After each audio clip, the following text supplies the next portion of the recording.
पहले वो उसे डरा धमका कर होटल में ले गया। उसके बाद में उसे चाकू दिखा करके बोला कि मेरे साथ सेक्स कर, नहीं तो तेरे परिवार को उसी तरह मार दूंगा जैसे पहलगाम में आतंकियों ने हिंदू परिवारों को मारा था। इस घटना को अंजाम दिया है राजगढ़ जिले के जिब्राइल मंसूरी ने। जिब्राइल मंसूरी नाम का ये युवक उस लड़की के चक्कर में इतना ज़्यादा पागल हो गया, इतना ज़्यादा सनकी हो गया कि उसे बकायदा होटल में ले जाकर चाकू दिखाकर ये धमकी देने लगा कि जिस तरीके से पहलगाम में आतंकी हमला हुआ था और हिंदू परिवारों को, बेकसूर हिंदू परिवारों को आतंकियों ने चुन चुन कर, धर्म पूछ पूछ कर मार दिया था, उसी तर्ज पर तेरे परिवार को भी मैं मारूंगा। अब इस कहानी के अंदर चलते हैं कि आखिरकार वाकई में हुआ क्या था। वाकई में क्या जिब्राइल मंसूरी इसमें कसूरवार है? वाकई में जो लड़की जो बोल रही है, क्या वाकई में वो सच है? इस सच के पीछे की कहानी समझते हैं। इस कहानी को पूरा देखिएगा। नमस्कार स्वीकार कीजिएगा, मेरा नाम कृष्णपाल राठौर है और आप म्हारो राजगढ़ का यूट्यूब चैनल देख रहे हैं। दरअसल जिब्राइल मंसूरी और वो जो लड़की है पहली बार 2018 में संपर्क में आए थे। 2016-17 में, माफ कीजिएगा, 2016-17 में पहली बार वो संपर्क में आए थे। लड़की भी अपने परिवार के साथ छापीहेड़ा में रहती थी और लड़की के जो पिताजी हैं उनकी हार्डवेयर की दुकान थी। छापीहेड़ा में लड़की के पिताजी हार्डवेयर की दुकान चलाते थे। जिब्राइल मंसूरी जो है उसी दुकान के बगल में एक ऑटो पार्ट्स में काम करता था। लड़की 2016-17 में पहली बार उससे वहीं से संपर्क में आई थी और लड़की का सीधा सीधा आरोप है कि जिब्राइल मंसूरी ने मुझे पहली बार बहन कहकर बुलाया था।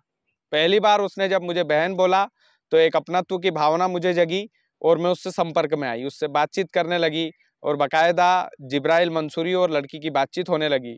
उसके बाद में लड़की और जिब्राइल मंसूरी के बीच में तो बातचीत होती ही थी, लेकिन जिब्राइल मंसूरी और उसके परिवार के बीच में भी काफ़ी अच्छे घनिष्ठ संबंध हो गए थे।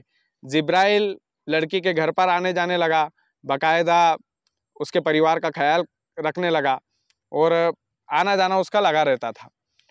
साल 2018 की बात है जब पहली बार जिब्राइल ने लड़की को उसके कॉलेज के टाइम में, यानी कि जब लड़की कॉलेज जाती थी तब उसके कॉलेज के समय में उसे मिलने के लिए बुलाया ब्यावरा के करणवास में।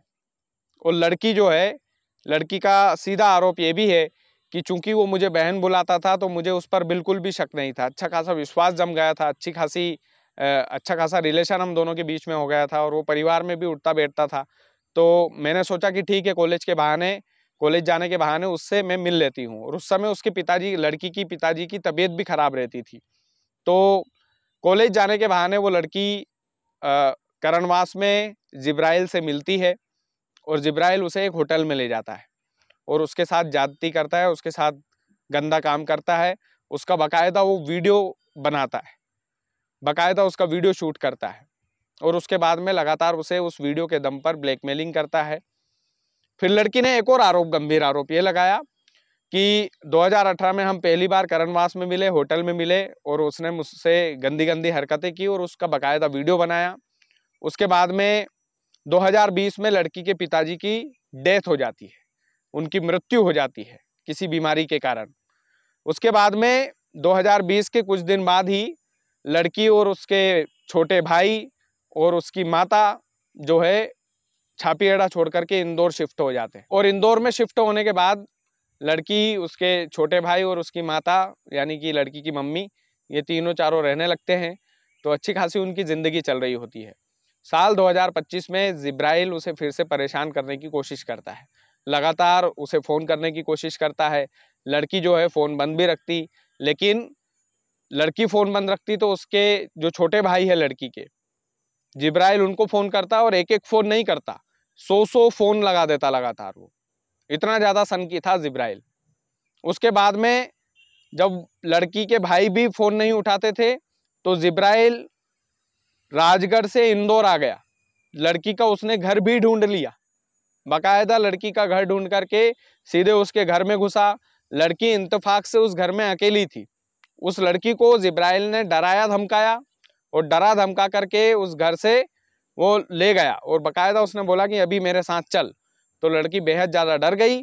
लड़की जिब्राइल के साथ गई और इंदौर के ही एक होटल में उसको वो ले गया और होटल में ले जा कर के उसने बंद कमरे में लड़की को चाकू दिखाया।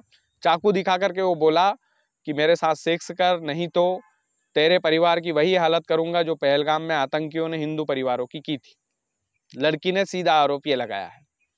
उसके बाद में जो कुछ भी होता है वो बड़ा इंटरेस्टिंग है। राजगढ़ वालों और मध्य प्रदेश के लोगों, इस कहानी को यदि आप सुन रहे हैं तो बड़ा इंटरेस्ट से सुनिएगा, क्योंकि ये कहानी केवल उस होटल तक ही बंद नहीं होती है। उसके बाद में जो कुछ भी होता है वो बड़ा हैरान करने वाला होता है।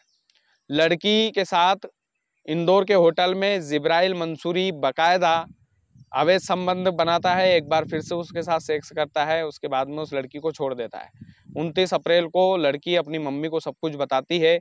उसकी मम्मी के साथ वो लसुलिया थाना जाती है, बाकायदा जिब्राइल के खिलाफ वो केस दर्ज करवाती है और उस केस दर्ज करवाते समय वो गंभीर आरोप लगाती है जिब्राइल मंसूरी पर। कहती है कि ये मुझसे धर्म परिवर्तन का दबाव मुझ पर बनाता था। इसके 4 बच्चे हैं जिब्राइल मंसूरी के, इसकी बीवी भी है, 4 बच्चे भी है। उसके बाद भी ये मुझसे बोलता था कि मैं तुझे भी रखूंगा, तेरा धर्म परिवर्तन कराऊंगा और तुझे भी मेरे साथ रखूंगा। फोटो वीडियो वायरल करने की लगातार ये मुझे धमकी देता था, लगातार मुझे परेशान करता था, लगातार मुझे प्रताड़ित करता था। और मैं इतनी ज़्यादा प्रताड़ित हो गई थी, इतनी ज़्यादा प्रताड़ित हो गई थी कि मुझे अंत में पुलिस के अलावा और कोई सहारा दिखा ही नहीं। ये लड़की ने गंभीर आरोप लगाए हैं जिब्राइल मंसूरी, जो छापिएड़ा का रहवासी है। अब इसमें एक बात तो क्लियर है। पहली बात यह है कि हो सकता है कि लड़की ये जो आरोप लगा रही है उसमें 100% सही बात हो। ये बात भी सही है कि 2016-17 में वो पहली बार संपर्क में आए, तो ये भी हो सकता है कि उसने पहली बार उसे बहन कहकर ही बुलाया हो।